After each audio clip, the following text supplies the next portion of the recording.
On va commencer maintenant parce que j'ai une présentation qui est assez dense.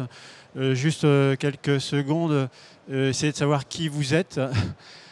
Combien sont dans des départements spécifiquement liés au documentaire, à la gestion des documents? D'accord. Combien sont plutôt dans des départements liés à la communication? Ok. À la DSI? Ah, vous êtes les plus nombreux. Au RH? D'autres départements? Le son est pas assez fort? Ça va être léger? Bon, bah, je vais me forcer à parler plus fort. Non, quelqu'un va faire le nécessaire. Quelqu'un va faire le nécessaire pour qu'on contrebalance. Tout le monde entend bien, là? C'est bon? Eh bien, on va commencer. Donc, je vais vous parler d'intranet collaboratif, de réseau collaboratif d'entreprise et en quoi ça devient aujourd'hui une digital workplace et qu'est-ce que c'est qu'une digital workplace.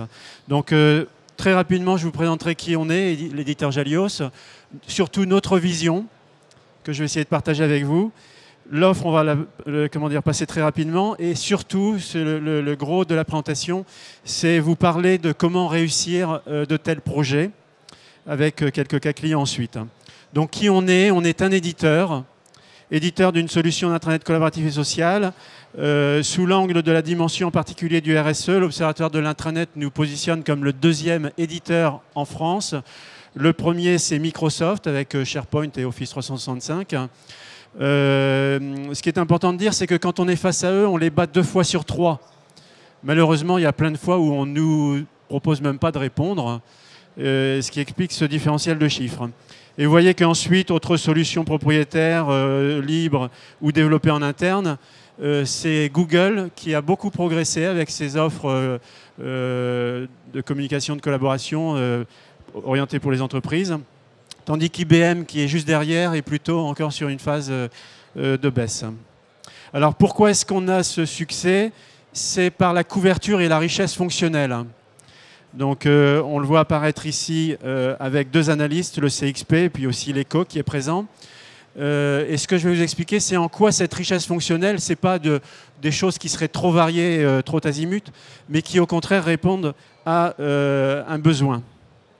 Et donc on est présent aussi bien dans le secteur privé que public. Et quand on est présent, par exemple, à la RATP, c'est au niveau groupe, ce n'est pas dans un département.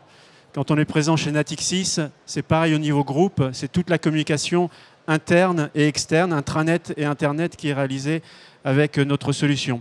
Même chose pour Kering. Kering, c'est l'ensemble des marques du groupe qui nous utilisent une vision un peu réseau social d'entreprise, on va dire. Intranet et réseau social d'entreprise. Et donc présent aussi dans le secteur public, et là aussi, que ce soit au niveau national, régional, départemental ou ville, de la même façon que dans le secteur privé, c'est aussi bien des grands groupes que des plus petites entreprises. En fait, depuis maintenant un peu plus de 3 ans, on a une offre qui s'adresse à des plus petites structures. Notre ambition, c'est de constituer un groupe international. On fait aujourd'hui 10% de notre chiffre d'affaires à l'international. On a l'intention évidemment de faire davantage. Et en particulier, on est présent en Afrique et on cherche à être présent maintenant en Allemagne. Eiffel Power, juste quelques mots, c'est une association d'éditeurs de logiciels français qui, pour faire simple, considère qu'il n'y a pas de raison que tous les gros acteurs soient américains. Voilà. Si vous voulez en savoir plus, je vous en parlerai très volontiers. Alors, dans notre titre, on dit qu'on est catalyseur d'intelligence collective. Qu'est-ce que ça veut dire, intelligence collective?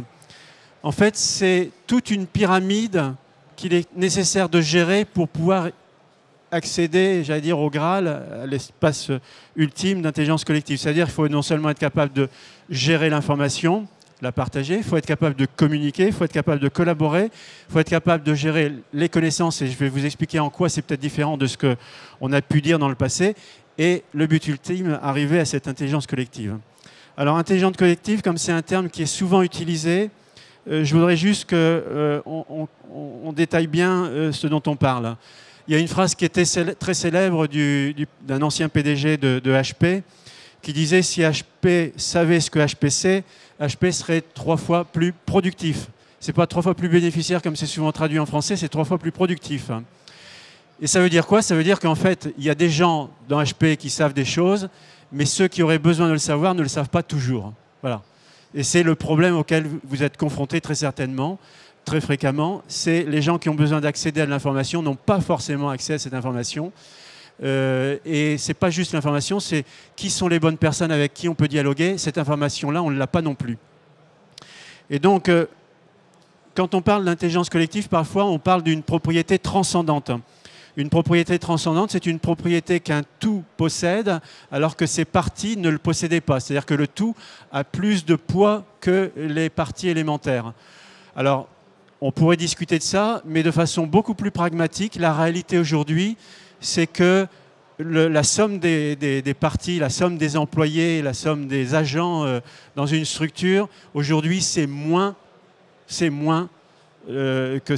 l'entreprise de la structure, c'est moins que la somme des parties. Parce que l'information n'a pas circulé. C'est-à-dire que la réalité, c'est qu'il y a des personnes qui sont isolées. La réalité, c'est qu'il y a des informations qui ne circulent pas. Et la réalité, il y a même que des gens se tirent dans les pattes dans les entreprises, dans les structures. C'est ça la réalité d'aujourd'hui. Et c'est déjà ça le niveau premier d'arriver à ce qu'on appelle l'intelligence collective, avant même de parler d'une propriété transcendante. Donc soyons très pragmatiques, c'est ça l'enjeu aujourd'hui. Alors, puisqu'on parle d'organisation, je vais vous présenter des choses un petit peu exagérées. La première, c'est de se dire, une organisation, on sait ce qu'il faut faire, c'est l'organisation scientifique du travail, hein, on met en place des structures, on réfléchit à l'avance à qui doit faire quoi, on est hiérarchique et on gagne en efficacité. Alors là, je me suis permis de prendre une photo de l'école de Polytechnique qui défile au 14 juillet, pour bien montrer à quel point, dans notre inconscient collectif, c'est ça l'élite. Hein. L'élite, c'est des gens qui vont diriger, décider de comment on fait les choses, et parce qu'ils sont plus intelligents que s'ils sont l'élite, ils vont organiser l'entreprise au mieux. Et donc, effectivement, on se rend compte que ça ne correspond plus au monde d'aujourd'hui. Néanmoins, c'est quand même nécessaire de s'organiser. Et pour que vous en soyez bien conscient, je prends l'extrême. L'agilité, vous voyez, je suis encore dans la caricature ici. Si vous avez une entreprise qui est organisée comme ça et que vous leur demandez, vous avez un problème avec votre produit, si la personne vous dit « Ah ouais, c'est sympa votre problème, ça m'intéresse d'essayer de le résoudre », c'est pas ça que vous attendez quelqu'un qui sait ce qu'il doit faire et qui le réalise rapidement. Donc on a besoin de ces deux mondes, on a besoin à la fois d'organisation et de structure, et on a aussi besoin d'agilité, pour être capable de s'adapter à un monde qui change. Alors on pourrait se dire, l'idéal, c'est entre les deux. Eh bien l'idéal, c'est pas entre les deux. L'idéal, c'est d'arriver à faire coexister ces deux mondes contradictoires. Est-ce que, parmi vous, quelqu'un sait ce que ça représente? Jetez-vous, il n'y a pas de honte à se tromper. Non? Alors c'est une vision d'artiste d'un tissu osseux. Alors pourquoi est-ce que j'ai pris cette image-là? C'est que c'est quelque chose, l'os, qui permet à la fois la structure, la rigidité et la croissance.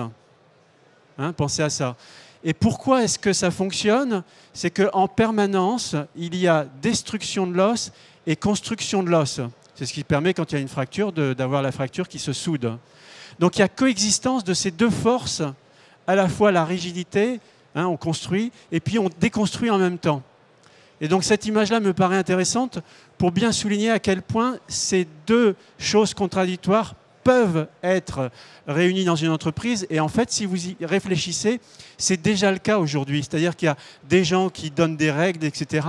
Et puis il y en a d'autres qui émettent des doutes et qui font qu'on change des principes qui existaient. Et donc cette coexistence, le point essentiel, c'est de comprendre qu'il y en a besoin. Et tous les gens qui tenaient un discours en disant « l'entreprise 2.0, ça va révolutionner, il n'y a plus de chef, il n'y a plus de manager, il n'y a plus de hiérarchie », ils avaient faux, ils avaient tort de dire ça. Ce n'est pas ça la réalité du monde. En revanche, ceux qui disent il n'y a rien qui bouge, etc., ils se trompent. On est dans un monde qui est extrêmement changeant, il y a besoin de s'y adapter. Alors, Pour comprendre maintenant, ici je mets centralisé, donc vous avez la caricature de la hiérarchie, et décentralisé, vous avez la caricature des hippies qui se trouvent à droite. Alors bien sûr, c'est la caricature. Dans le domaine de la communication, ce que je voudrais faire ressortir ici, c'est que les deux ont besoin de coexister. Donc vous avez une communication descendante, hein, là c'est prévu, c'est organisé, il y a des responsables qui vont émettre de l'information sur la vision stratégique, sur les documents de référence, le référentiel, etc. Et ça, c'est quelque chose qui reste indispensable. À l'autre extrémité, on découvre avec les blogs, avec ce genre de choses, la possibilité que chacun dans l'entreprise puisse informer sur ce qui se passe et que cette information soit partagée dans l'entreprise. Et ça aussi, vous voyez que ça a vocation à coexister. Et ce qui est entre les deux, ce n'est pas un moyen terme, c'est le fait, par exemple, de pouvoir mettre des commentaires, c'est le fait de pouvoir mettre des avis. Et bien, on peut le faire aussi bien sur de la communication distribuée que sur de la communication centralisée. Et la responsable de communication centralisée sera aidée dans son travail de savoir ce qui se passe dans l'entreprise. Souvent, elle est à la pêche aux informations. Et inversement, vous dites bien que si tout le monde parle dans l'entreprise, généralement, ce n'est pas ce qui se passe, hein, il y a quelques personnes quand même, mais c'est quand même distribué. Eh bien, il faut arriver à faire émerger dedans des informations intéressantes. Donc, vous voyez de quelle façon il y a besoin de faire coexister l'ensemble. Deuxième cas, donc là, je prends un nouvel axe. Vous voyez, c'est la communication en bas et la collaboration en haut. Et donc, sur la collaboration, les espaces projets, on organise, il y a un Gantt, on sait qui doit faire quoi, on a des délivrables, on a des timings, etc. Et on organise les projets, on a besoin de ça. C'est une chose qui est importante de savoir gérer. À l'autre extrémité du spectre, vous mettez des communautés transverses. Des gens qui se disent, tiens, ça serait bien qu'on profite de l'opportunité de marché, de réaliser un nouveau produit. Ou bien, la veille concurrentielle, on s'aperçoit qu'un acteur fait ceci, ce serait bien de réfléchir ensemble à réagir à ça. Ou bien, la technologie permet tel genre de choses. Dans notre métier, qu'est-ce que ça pourrait apporter? Et vous voyez que ces deux genres de collaboration ont besoin de coexister dans les entreprises et dans les organismes. Et puis entre les deux, on n'est pas forcément sur un moyen terme, c'est de gérer les tâches, d'être capable de réagir à des exceptions et de se partager des rôles, mais de façon un peu souple. Et si je continue ici, hein, vous voyez, ce qui est à mi-chemin entre de la communication et de la collaboration, ce sont les processus métiers. Chacun fait avancer le schmilblick, passe au suivant, donc lui communique l'information, mais il concourt comme ça à une collaboration. Vous voyez qu'on est à mi-chemin entre les deux. Ça, de façon organisée, ça a besoin d'exister. Mais j'ai mis d'autres exemples, la gestion des connaissances et encore plus le social learning, partager des informations sur comment on fait ceci, comment on fait cela, plutôt que chacun essuie les plâtres, il est important de pouvoir bénéficier de l'apprentissage des autres. Généralement, on considère que la compétence que l'on a au quotidien, 10% on l'a acquis de façon magistrale, 20% on l'a acquis auprès de ses collègues et 70% on l'apprend sur le tas. Donc c'est important de pouvoir apprendre de ses collègues. Alors, ici, de façon très rapide, je ne vais pas m'appesantir, mais ça fait écho à ce que je vous parlais tout à l'heure de la richesse fonctionnelle. Pourquoi on a cette richesse fonctionnelle? C'est parce que nous sommes convaincus que ce n'est pas juste d'intégrer plusieurs applications, une qui fait de la GED, une qui fait du collaboratif, etc. On a besoin du tout pour arriver à aller vers cette intelligence collective, c'est-à-dire où tous les éléments qui ont besoin d'être outillés le sont, mais pas avec on cloisonne les fonctionnalités.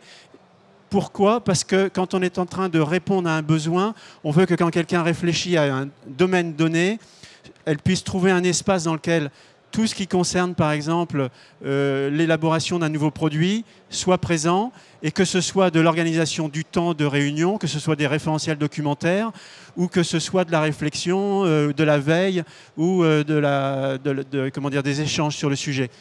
Il faut que ça puisse être organisé, cloisonné serait un mot trop fort, mais organisé sur des thématiques de ce qu'on est en train de faire, correspondant à ce qu'on est en train de faire, et non plus fonctionnel. Dans le domaine je me suis amusé à le faire aussi dans le domaine juste documentaire, ce qui est associé comme fonctionnalité à un document, juste pour vous illustrer à quel point aujourd'hui la gestion documentaire, c'est pas une gestion documentaire dans un coin et puis on collabore et on est social dans un autre, c'est qu'il y a vraiment besoin que la GED soit désormais socialisée.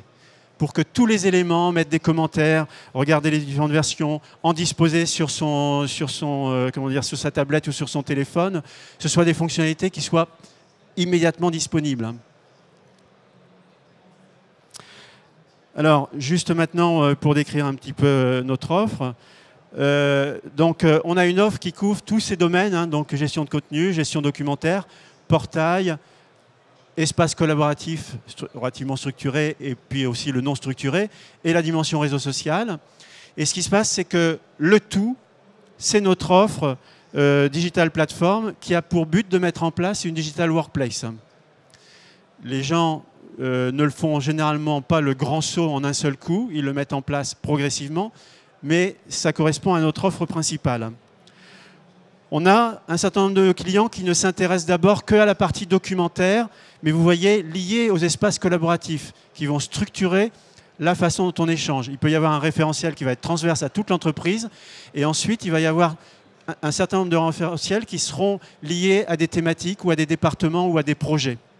Et donc c'est très important de pouvoir capitaliser grâce à, au travail quotidien, c'est-à-dire quand on est sur un projet, c'est normal de le partager, et bien ça se trouve ensuite et c'est capitalisé de fait pour l'entreprise. Ça ne veut pas dire que les autres fonctionnalités sont totalement absentes, mais ça veut dire que dans cette offre-là, il y a peu d'éléments liés à la dimension réseau social, gestion de contenu, etc. On a d'autres acteurs qui nous choisissent sur la dimension vraiment intranet ou internet, c'est-à-dire il y a du coup la partie portail personnalisé avec la mobilité, le fait que c'est accessible depuis un téléphone, ça se redimensionne comme il faut. Et puis gestion de contenu, donc tous les éléments, y compris de planifier la publication des choses dans la durée. Et enfin, on n'a pas d'offre à ce niveau-là, on aurait pu faire le choix, mais stratégiquement on a fait le choix de ne pas en avoir. C'est la dimension réseau social et espace collaboratif. Ça, grosso modo, ça correspond aux offres des acteurs pure players du domaine réseau social d'entreprise. Vous voyez que ce n'est qu'une sous-partie et qu'elle englobe non pas seulement la partie réseau social strictement par là, mais aussi la partie collaboratif, espace collaboratif. Donc voilà, ça c'était pour vous présenter nos offres. Et le dernier élément sur lequel je voudrais insister, c'est qu'on pourrait se dire, bon, ok, la gestion documentaire, c'est établi, c'est connu, c'est maîtrisé.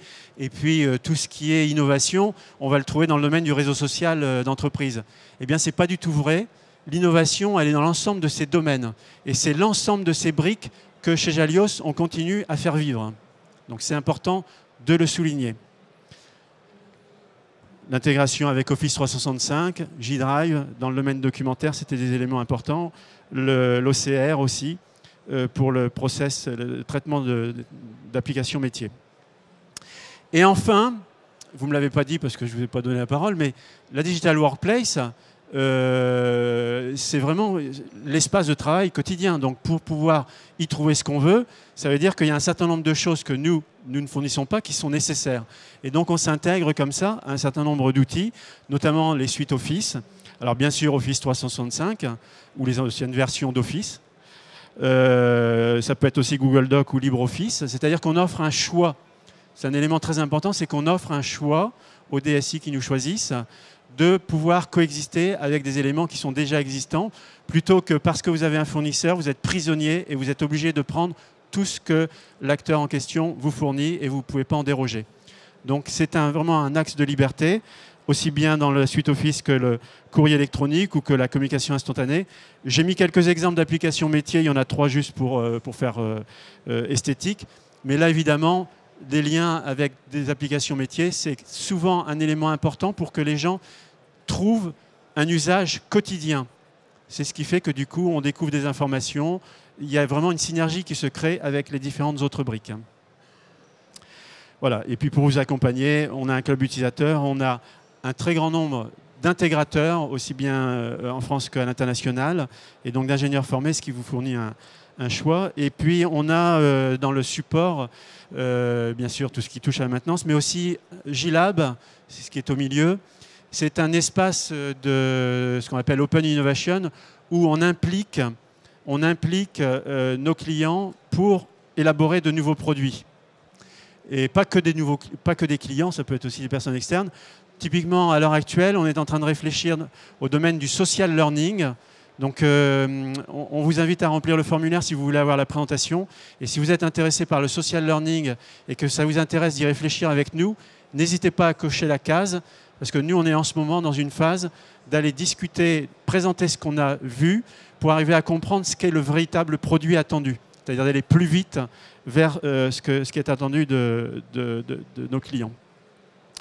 Alors, les projets dans ce domaine, surtout quand il y a la dimension réseau social, c'est une déception énorme. Maintenant, ça commence à se dire, c'est depuis 2013 que le Gartner l'a dit, donc maintenant que le Gartner l'a dit, les langues se délient en quelque sorte.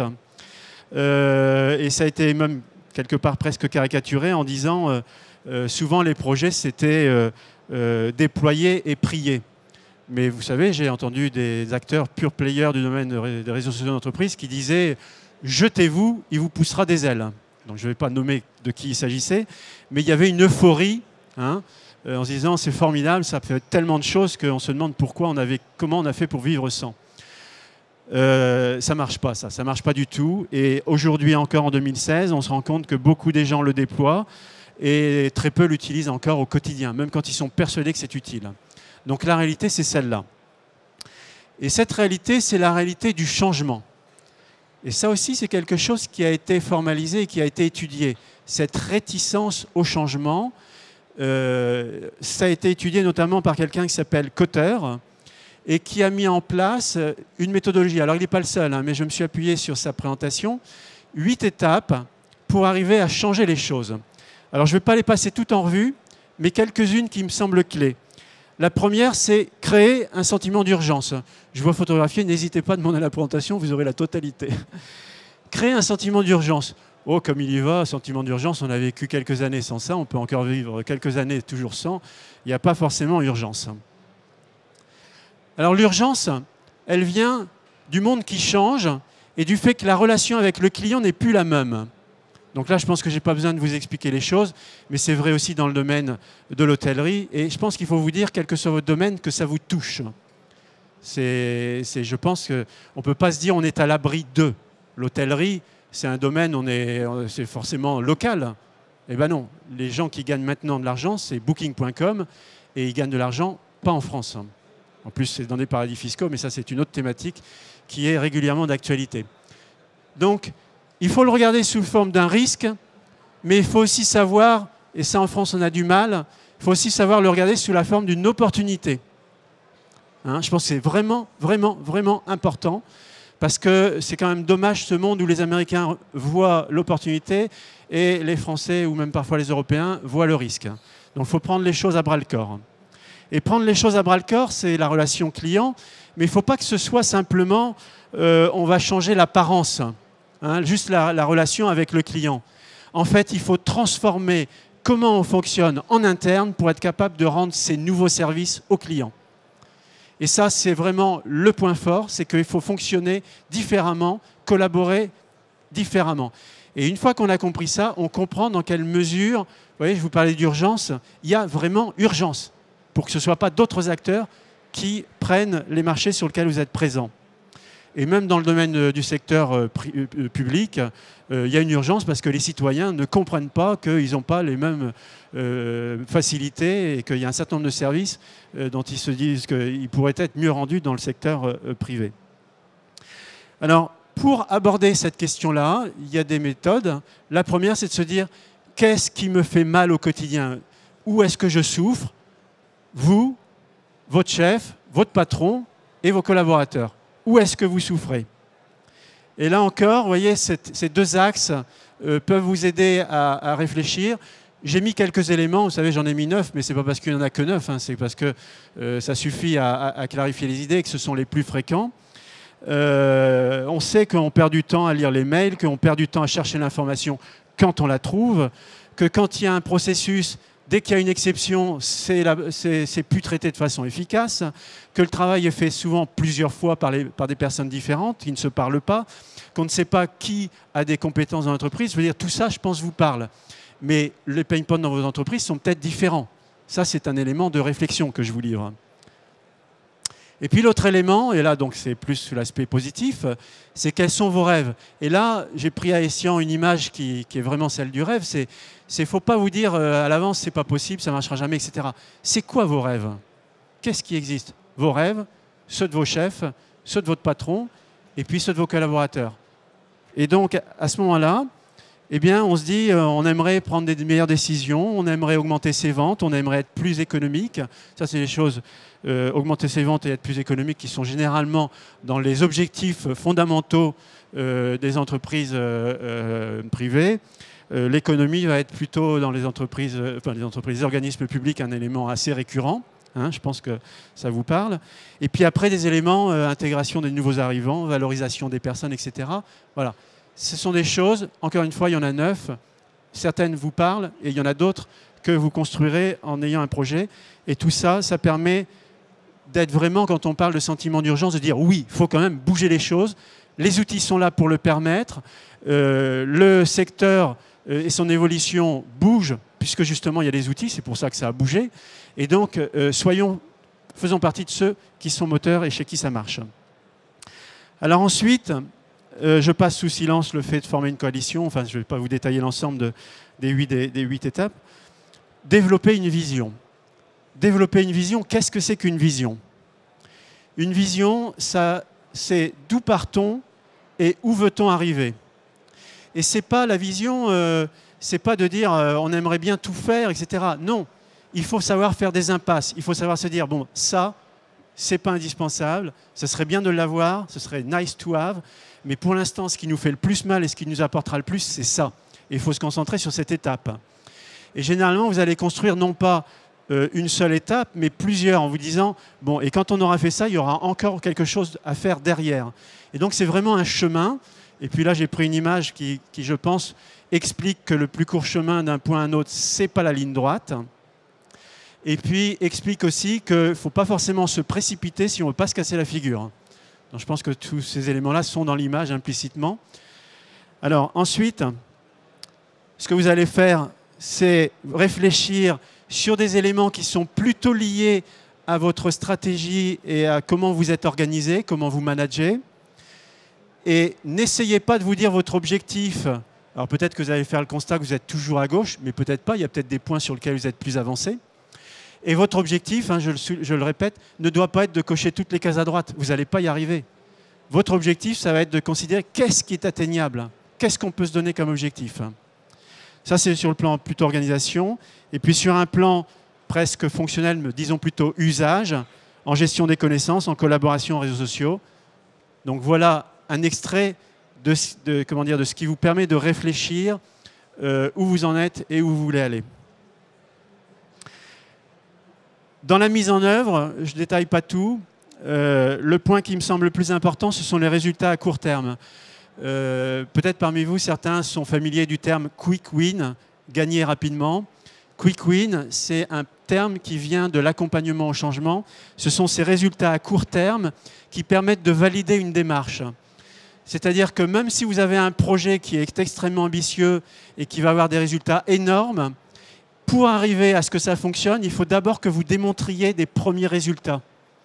Ça, c'est absolument indispensable.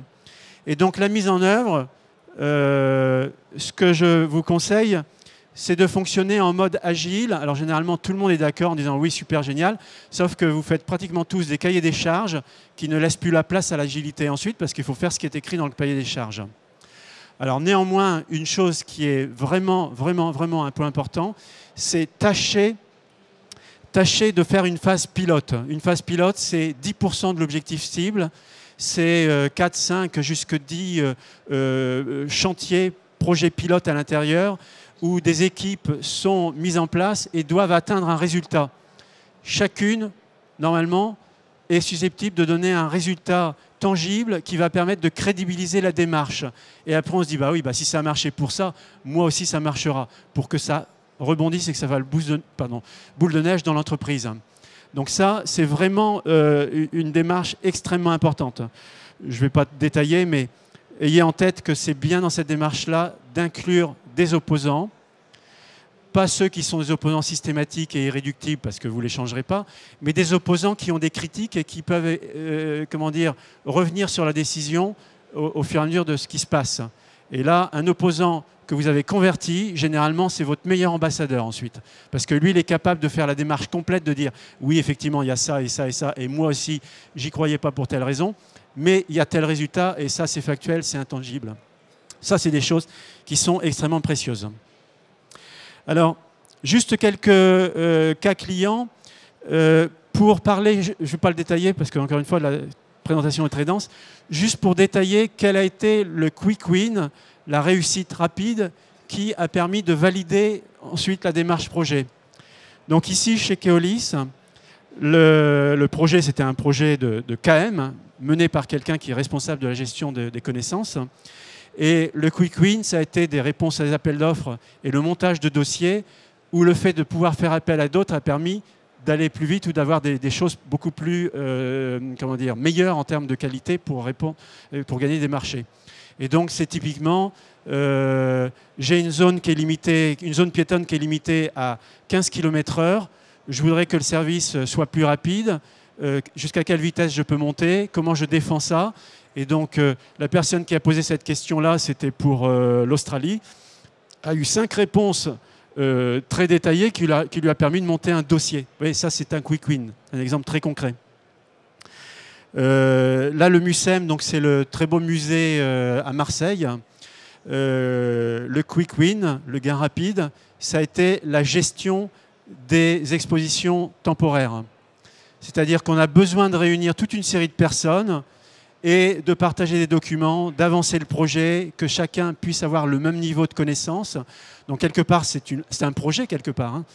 Ça a été un élément extrêmement important pour valider l'approche collaborative et ce que ça a apporté concrètement. Le groupe Bouillet. Groupe Bouillet, c'est une fonderie, donc une entreprise de 300 personnes. Oui, c'est ça, 300 personnes. Donc là, il n'y a pas que des cols blancs hein, dans cette entreprise.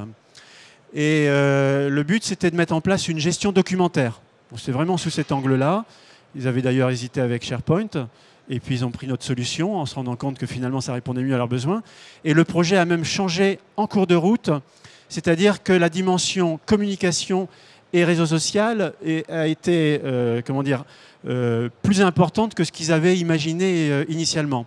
Et donc, le quick win, ça a été le directeur qui s'est rendu compte qu'il avait un moyen pour communiquer par ce biais-là. Mais plus intéressant, je trouve, c'est le responsable qualité et sécurité qui, du coup, lui, a pu animer un réseau. C'est-à-dire que le problème, c'est les ouvriers qui disent « Moi, quand je me plains qu'il y a tel problème de sécurité, etc., personne ne m'écoute. » Ben là, il peut s'exprimer, il y a une trace, et donc, du coup, il s'exprime. Et puis, de la même façon, le responsable sécurité qui a besoin de ce dialogue, donc qui a besoin aussi de cette remontée, qui a aussi besoin, sécurité et qualité, de pouvoir pousser des choses et de dire attention, il faut faire ceci, il faut faire de telle façon. Et la façon de procéder, c'est plus nécessairement c'est pas uniquement de donner les règles, hein, c'est-à-dire que la hiérarchie existe toujours, l'organisation existe toujours, mais aussi de les pousser avec de nouveaux moyens et pour que ce soit davantage écouté. Donc, vous voyez comment dire, les bénéfices qui ont été trouvés ici. Alors, ensuite, vous avez votre projet qui vit, vous avez eu quelques premiers résultats, vous êtes content de vous, et puis vous savez qu'en fait, pour que ça prenne toute sa valeur, il va falloir que ça soit, si ce n'est la totalité, en tout cas une plus grande partie de l'organisation qui va y passer. Et là, le temps est important à prendre en compte, ça prend du temps. Et la première chose à avoir en tête, si vous ne l'avez pas déjà, c'est ça. C'est-à-dire que la courbe d'adoption, bien connue avec le Gartner, en disant les technos, on en parle, et puis après, on se dit, ouf, finalement, c'est pas terrible, c'est des illusions. Et puis après, on se dit, mais si, quand même, ça sert dans tel cas. Voilà. Donc les réseaux sociaux, on est un peu dans le creux, on est plutôt un peu en train de remonter, par exemple. Et ben, c'est la même chose à l'intérieur de chaque organisation. Alors faites très attention, très très attention. Si vous êtes le responsable d'un projet et que vous voyez le succès initial, n'en parlez pas en disant ça y est, on a gagné, on a été meilleur que tous les autres, je ne comprends pas pourquoi ils ont des difficultés, nous ça a marché tout de suite et immédiatement. Surtout pas, parce que ça ne sera pas la réalité. 1 mois ou 2 mois plus tard, vous refaites les chiffres et là vous dites mince, j'ai crié victoire trop tôt et vous êtes bien embêté. Donc, anticipez cela, sachez le temps que ça va prendre, évitez du coup ce relatif échec parce que ce sera toujours mieux ensuite, quelques temps plus tard, que ça n'était initialement. Donc, il faut vraiment anticiper cette partie-là. Quelques cas clients pour rentrer un peu plus, je dirais, dans les mises en œuvre et dans les concepts, dans les fonctionnalités, plutôt les usages. Donc, la région Bretagne. Alors, la région Bretagne, c'est un client dont j'aime bien parler. Ils nous ont choisi, alors que c'est des gens qui choisissent pratiquement que de l'open source, alors que nous ne sommes pas un éditeur open source. C'était sur un coup de tête, parce que leur précédent éditeur open source dans le domaine de la communication, de la gestion de contenu, ils n'en avaient pas été satisfaits, et donc ils ont claqué la porte. Et puis, on est passé. C'était un moment de... Voilà, ça se produit, des cas comme cela, mais c'était presque une anormalité. Et ce qui s'est passé ensuite, c'est qu'on a fait l'intranet, l'Internet. Et puis, comme on avait des fonctionnalités documentaires, ils sont passés aussi documentaire. Portail, le portail. Collaboratif aussi. Réseau social d'entreprise aussi, même s'ils disent qu'ils ne font pas tout à fait du réseau social d'entreprise, parce qu'il y a une des fonctionnalités qui débraye, c'est la relation entre les personnes, parce qu'ils considèrent de toute façon tout le monde est en relation. Et donc c'est vraiment intéressant parce que ce sont des gens qui ont tout mis en œuvre. Tout mis en œuvre, et même à tel point qu'aujourd'hui ils en mettent plus que ce qu'on leur propose. C'est-à-dire que depuis 2010, on leur sert de plateforme. C'est-à-dire que c'est eux, par exemple, sur la partie OCR dont j'ai parlé tout à l'heure, c'est eux qui ont mis en place le fait de gérer tous les process de relations citoyens en multimodal, c'est-à-dire ça arrive par mail, par la plateforme web et par courrier papier. Et par courrier papier, donc on scanne et puis après, il faut envoyer aux bonnes personnes. Et donc, ils ont développé ça. Ils ont été précurseurs de ce qu'on a réalisé derrière. Et puis, ils ont continué. Il y a la relation des contacts, la gestion des contacts, c'est-à-dire que pour pouvoir répondre à des questions, ils n'ont pas forcément les réponses en interne. C'est parfois, par exemple, des entreprises de restauration qui sont obligées de faire suivre une question pour pouvoir répondre. Donc, tous leurs fournisseurs. Ils gèrent, il y a aussi, je ne vais pas tout vous citer, mais une des choses qui m'a paru très intéressante, c'est comment dire, le support informatique dans les lycées. Donc une partie est maintenant gérée dans la région, puisque le périmètre des régions change. Et donc ils les ont outillés avec un outil qui est à la fois social et qui leur permet d'avoir la liste des tickets qu'ils ont à traiter. Et ça a eu un succès énorme. Et vous voyez à la fois le côté métier, ils ont des tickets. Et donc, quand ils arrivent dans un établissement, ils savent tout ce qu'il y a à traiter dans cet établissement, dans ce lycée. Et puis, le niveau social. Le niveau social, ces gens-là sont sur le terrain. Ils ne se rencontrent pas entre eux et ils n'avaient pas de moyens efficaces de s'entraider, de dire est-ce que tu as déjà rencontré ce problème? Là, je dois racheter une lampe pour un vidéoprojecteur, comment est-ce qu'il s'y prend? Des questions aussi simples que celle-là.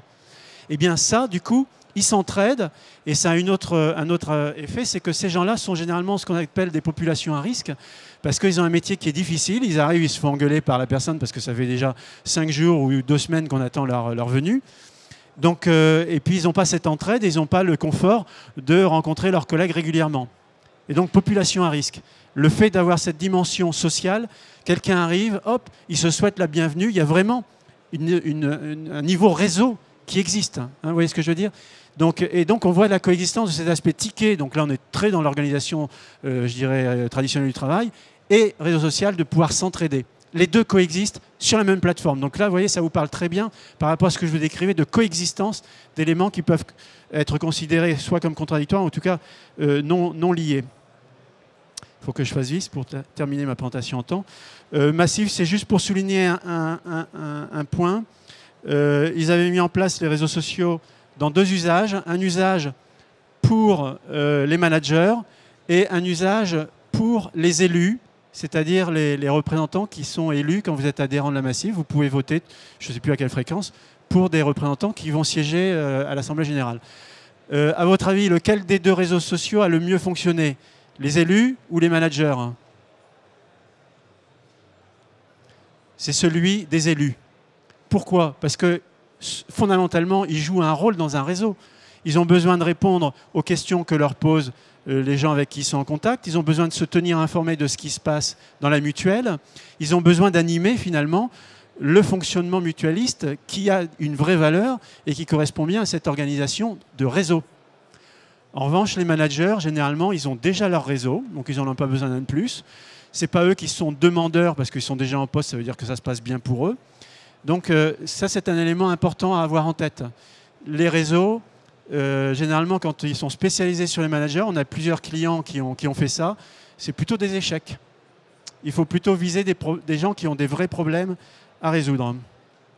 Et puis dernier, et là c'est juste pour vous montrer quelques copies d'écran pour vous montrer que c'est du concret. Donc la CCI de Bretagne, c'est pour gérer comment dire, des réseaux d'acteurs, c'est-à-dire des communautés par exemple de gens qui s'intéressent à l'export, qui s'intéressent au développement durable, etc. Donc je passe très vite sur le projet, c'est pas ça qui m'intéresse. C'est à la fois un site internet, parce que c'est une vitrine, ça permet de faire connaître ce qu'ils font. Donc avec un look qui, vous voyez, j'ai pas mis ça en avant précédemment, mais chaque fois le look était différent, c'est-à-dire chaque fois c'est un élément d'appropriation important pour l'organisme de retrouver le look qu'ils veulent, encore plus quand c'est un internet.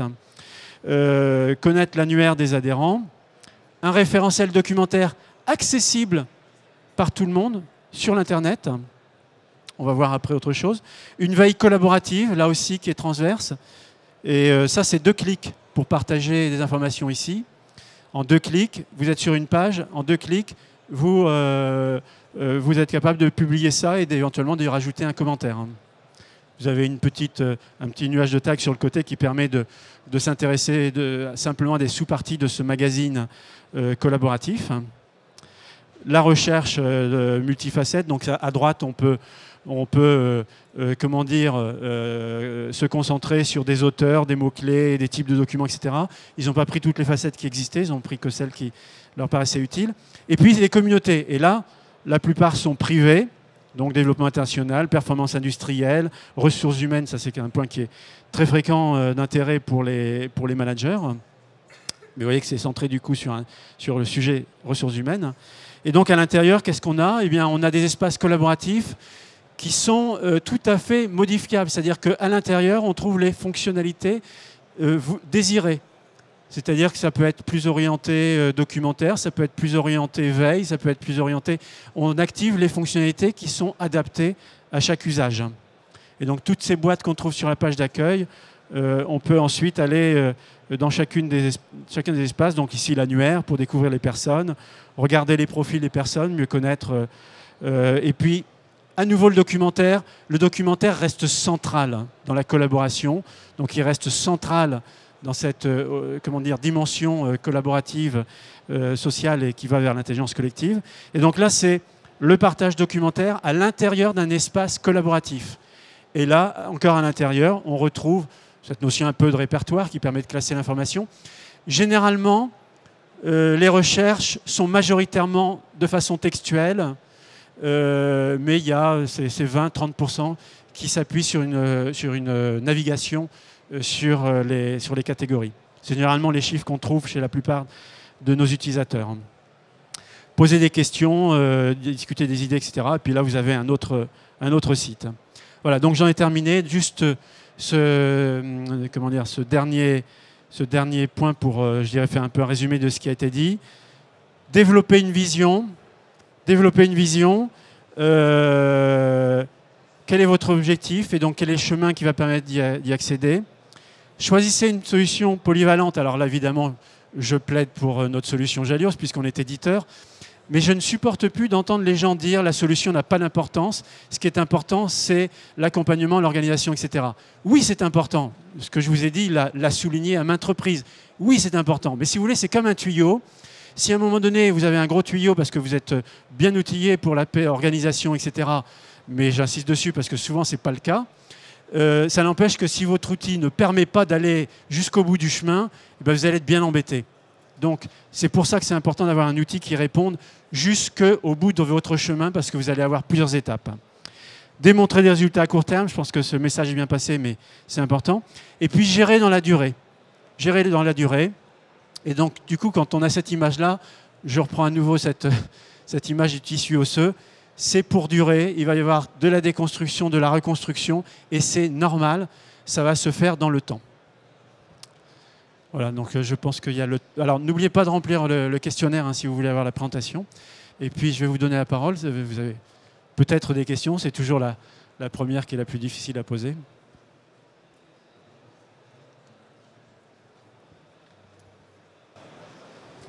Oui, bonjour, merci pour cette intervention. Une question par rapport au...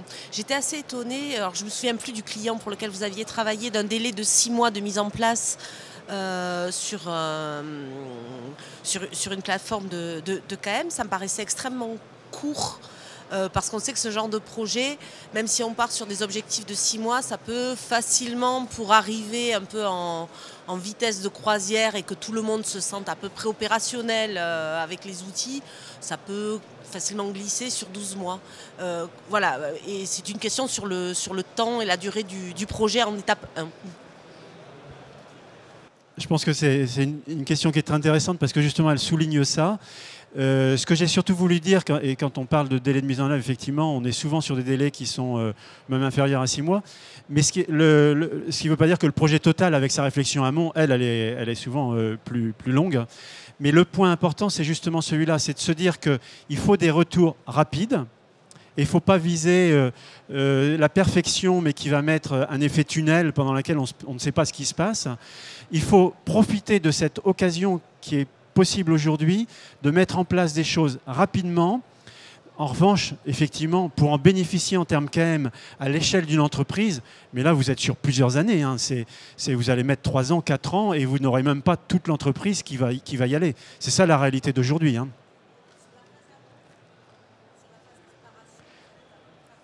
Alors la phase préparation, nous on est éditeur.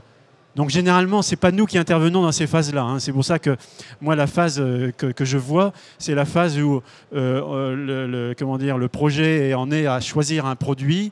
Et puis ensuite, quand est-ce qu'on a les premiers quick wins. Donc c'est là que je parle de 6 mois, qui sont des délais relativement habituels.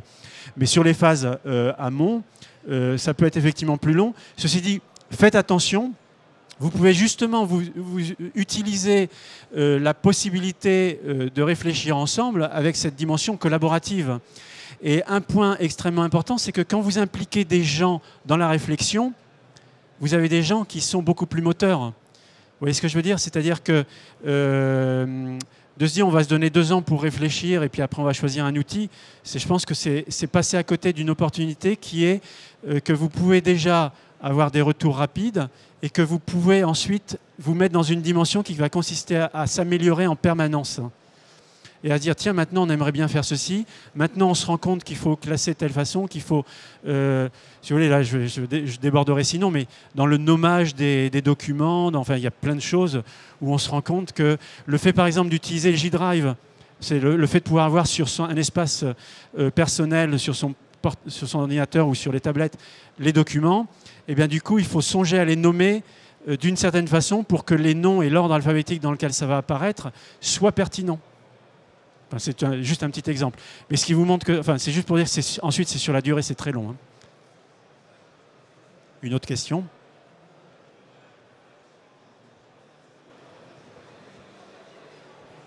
Juste pour savoir, au niveau de la gestion documentaire, est-ce qu'il y a une synchronisation en local ou est-ce que c'est juste pour la GED? Est-ce que les documents sont synchronisés en local ou est-ce que c'est juste des documents mis à disposition qu'on peut venir télécharger mais il n'y a pas de participatif à ce niveau-là? Alors, ce que l'on gère, c'est des documents qui peuvent être édités à plusieurs, sur lesquels on peut mettre des commentaires, sur lesquels l'ensemble des versions est géré, etc. Enfin, je ne suis pas sûr d'avoir bien compris votre question. Je vais peut-être vous laisser la reformuler. C'est juste pour savoir si est-ce que par exemple c'est les managers qui mettent à disposition des documents et par exemple en bas ils viennent les chercher ou est-ce qu'eux aussi peuvent ajouter des documents? D'accord. Le fonctionnement peut être différent quand on va parler de la dimension référentielle transverse, où là on va peut-être décider de filtrer qui a les droits pour déposer les documents, tandis que quand on sera plus dans un espace collaboratif, là ça sera davantage tout le monde qui peut intervenir. Mais ceci dit, Nous, à ce niveau-là, on permet de gérer les différents cas de figure, y compris celui, par exemple, où on permet à tout le monde de publier de l'information, mais où on va simplement avoir un mécanisme de validation qui permettra ensuite de certifier que ça, ce document-là, il a été validé. Et distinguer du coup un document non validé d'un document validé. On a des exemples qui sont très différents. Par exemple, à l'Institut Pasteur, ils sont centre référent pour une dizaine de pathologies. La rage, bien sûr, mais aussi la grippe, etc. Et donc, ça veut dire que quand des scientifiques veulent faire des expériences pour savoir quelle souche utiliser, quel mode opératoire utiliser pour vérifier la validité d'un traitement, etc., eh bien, il se fie à des documents. Ces documents sont gérés par l'Institut Pasteur pour chacune de ces pathologies. Et là, vous avez des documents qui ont une durée de vie d'1 an. C'est-à-dire que tous les ans, il y a le responsable qui est appelé, enfin qui reçoit une notification et qui doit dire « mon document est toujours valide » ou bien « non, je dois modifier mon document » et s'il ne fait rien, le document disparaît. Enfin, disparaît, est rendu obsolète. Donc il est toujours accessible pour ceux qui ont les droits d'édition. Mais donc, en fait, le point, c'est que, mais vous soulignez cette variété d'usages, c'est qu'on peut traiter avec notre solution les cas où on va être très organisé dans la façon dont on diffuse l'information, hein, donc très à gauche par rapport à mon diagramme, ou bien gérer les cas où on laisse tout le monde, par exemple sur les appels d'offres, tout le monde va partager, publier, parce que généralement, nous, on incite beaucoup à ça. Tous les documents de travail sont partagés dans un groupe de travail, mais qui sont en fait d'accès public. C'est-à-dire que seuls les gens qui sont dans ce groupe-là peuvent contribuer, mais tout le monde peut ensuite les consulter dans l'organisme. Ça répond à votre question ? Dans la partie gestion documentaire, est-ce qu'on peut avoir des commentaires associés aux documents, mais qui sont produits par des utilisateurs, avec des rôles aussi associés pour qu'un expert puisse répondre en fait à un commentaire, parce que le document n'a pas vocation à tout contenir de manière très structurée. Donc est-ce qu'il y a ce système en fait qui permet d'avoir à la fois du très structuré dans le document et du commentaire qui va ajouter des choses, des spécificités, etc. Vous faites justement l'avocate de ce qu'on défend. Parfois, les commentaires ont autant de valeur que le document lui-même, c'est-à-dire à quoi ça sert, etc., ou bien des petits cas particuliers qui n'ont pas été prévus. Les commentaires peuvent être mis sur tout ce qu'on veut. Nous, on a fait ce choix de dire on peut activer, désactiver les commentaires comme on le souhaite, soit de façon globale, soit document par document. C'est-à-dire qu'il y a des entreprises, par exemple, ils n'ont pas envie que le mot du président fasse l'objet de commentaires. Il y en a d'autres, au contraire, qui ont compris que c'était intéressant qu'on puisse commenter. Et quand il s'agit de documents structurés, etc., typiquement, de pouvoir voter, de pouvoir mettre des commentaires, et que sur chaque commentaire, on sache qui l'a mis. Et en passant juste la souris dessus, on sait que la telle personne, c'est un expert de ceci, etc. On trouve l'information. C'est extrêmement précieux. Et c'est ça, voilà, pour moi, c'est important de le souligner. Donc c'est pour ça que je vous remercie pour cette question. C'est ça qui donne de la valeur au document. C'est-à-dire, plutôt que d'avoir une jette d'un côté et des discussions qui seraient dans un autre outil, c'est essentiel que ce soit sur la même plateforme, qu'il y ait tout. Parce que du coup, on est capable de gérer que le document a été mis à jour depuis certains commentaires. Donc nous, on garde la trace de ça et on est capable de dire, là, on vous montre tous les commentaires depuis la nouvelle version du document. Et ensuite, vous pouvez voir les commentaires précédents. Mais vous savez que ce sont des commentaires qui portent sur la précédente version. Typiquement, c'est un des éléments où on voit à quel point c'est imbriqué la gestion de contenu et puis ces éléments plus sociaux. Il y avait une autre question, je crois. Oui, vous avez évoqué les fonctionnalités de veille. Ça fait partie, je dirais, du dur des solutions Jalios, ou est-ce que c'est un service annexe ? Alors, la partie moteur, crawling, etc. ne fait pas partie de Jalios. En revanche, ce qu'on trouve très souvent ensuite dans la veille, et où on intervient, c'est que quand un document a été répertorié, c'est de lui rajouter de la catégorisation sur un plan humain, et puis d'ajouter des commentaires en disant mais à quoi ça peut être utile. Et là on retrouve la question précédente où le commentaire donne une valeur ajoutée sur quelque chose qui a été remonté automatiquement par un outil. Donc on intervient sur cette diffusion de résultats de veille et sur l'ajout d'informations associées. Je ne sais pas s'il y a encore le temps pour une toute dernière question.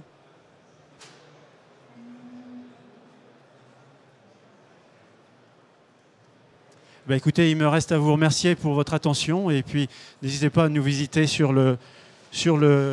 non, c'est dans l'autre sens, sur le stand si vous voulez en apprendre davantage sur notre solution. Merci à vous.